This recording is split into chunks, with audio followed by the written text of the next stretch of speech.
بسم اللہ الرحمن الرحیم الحمدللہ والصلاة والسلام علی رسول اللہ۔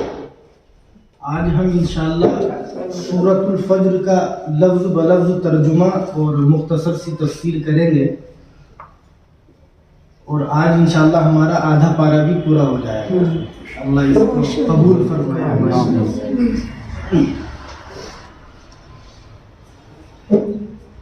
اس کو آپ میرے ساتھ ساتھ پڑھتے رہیں تاکہ جو تجوید کی اگر کوئی غلطی ہو تو وہ دور ہو سکے، ہے نا۔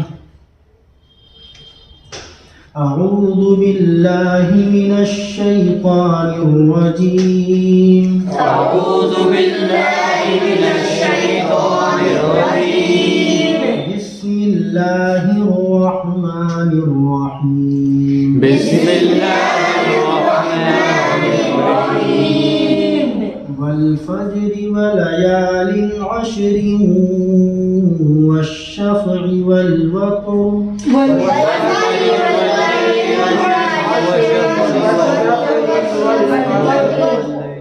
والليل إذا يسر۔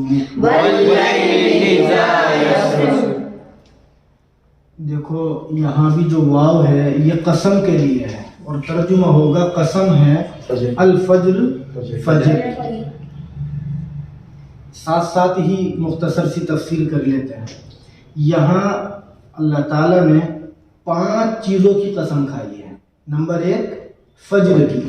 فجر کا کیا مطلب ہے؟ اس سلسلے میں مختلف اقوال مفسرین کے تفسیر کی کتابوں میں لکھے ہیں۔ ان میں سے ایک قول یہ ہے کہ الفجر سے مراد ہے جو صبح کی روشنی ہوتی ہے۔ آپ جانتے ہیں، کہتے ہیں نا فجر کی نماز تو صبح کی نماز ہوتی ہے۔ بعض حدیث میں بھی باضابطہ صبح کی نماز کو فجر کی نماز اور فجر کی نماز کو صلاۃ الصبح، صبح کی نماز کہا گیا۔ تو الفجر سے مراد ہے صبح کی روشنی، اور بعض مفسرین نے تو فجر سے مراد فجر کی نماز ہی لیا ہے۔ اور کس دن کی صبح اس سے مراد ہے، اس سلسلے میں مختلف اقوال ہیں۔ چنانچہ حضرت ابن عباس رضی اللہ تعالی عنہ کی ایک روایت ہے، وہ فرماتے ہیں کہ اس سے مراد ہے ماہ محرم کی پہلی تاریخ کی جو فجر ہے۔ وہ محرم سے آپ جانتے ہیں نیا اسلامی سال شروع ہوتا ہے، تو محرم کی پہلی تاریخ کی جو فجر ہے اس الفجر سے وہ مراد ہے۔ لیکن بعض مفسرین نے، جن میں حضرت اکرمہ ہیں اور مجاہد ہیں، انہوں نے یہ ذکر کیا کہ یہاں الفجر سے مراد ہے یوم النحر کی صبح۔ یوم النحر کا مطلب ذی الحجہ کا جو مہینہ ہے، جس مہینے کی 10 تاریخ کو قربانی ہوتی ہے، جانتے ہیں آپ، اس کو ذی الحجہ کا مہینہ کہتے ہیں۔ تو ذی الحجہ کے مہینے کی 10ویں تاریخ کو جب قربانی ہوتی ہے، اس دن کو عربی میں کیا کہتے ہیں؟ یوم النحر۔ یوم النحر، تو یوم النحر کی جو صبح ہے فجر، وہ اس سے مراد ہے۔ ٹھیک، یہ مختلف اقوال ہیں، لیکن جو بھی ہو، آگے دوسری چیز جس کی اللہ نے یہاں قسم کھائی، فرمایا قسم ہے 10 راتوں کی۔ لیال کہتے ہیں راتوں کو، یہ لیلن کی جمع یعنی پلورل ہے، اور عشر کہتے ہیں 10 کو، انگلش میں 10 اور عربی میں 10۔ تو یہاں 10 راتوں کی اللہ نے قسم کھائی۔ اب یہاں بھی ان 10 راتوں سے کون سی 10 راتیں مراد ہیں؟ مختلف اقوال ہیں، لیکن جمہور مفسرین کا قول یہ ہے کہ یہاں 10 راتوں سے مراد ہے ذی الحجہ کے مہینے کی شروع کی 10 راتیں۔ ذی الحجہ کا مہینہ تو سمجھ میں آ گیا، جس مہینے کی 10 تاریخ کو قربانی ہوتی ہے، تو اس مہینے کی جو شروع کی 10 راتیں ہیں وہ لیال عشر سے مراد ہے۔ اور ان راتوں کی کیوں قسم کھائی گئی، اس کی وجہ مفسرین نے یہ لکھی کہ دراصل ان راتوں میں عبادت کرنے کی بڑی فضیلت ہے۔ چنانچہ ترمذی شریف کی ایک روایت ہے، اللہ کے نبی علیہ السلام نے ارشاد فرمایا کہ ان 10 راتوں میں اگر کوئی بندہ عبادت کرے گا تو اللہ تعالیٰ اس کو شب قدر میں عبادت کرنے کا ثواب عطا فرمائے، اور ان 10 دنوں میں اگر کوئی روزہ رکھے گا تو ایک روزے کا ثواب 1 سال کے روزوں کے برابر ہے۔ تو چونکہ یہ 10 راتیں بہت اہم ہیں،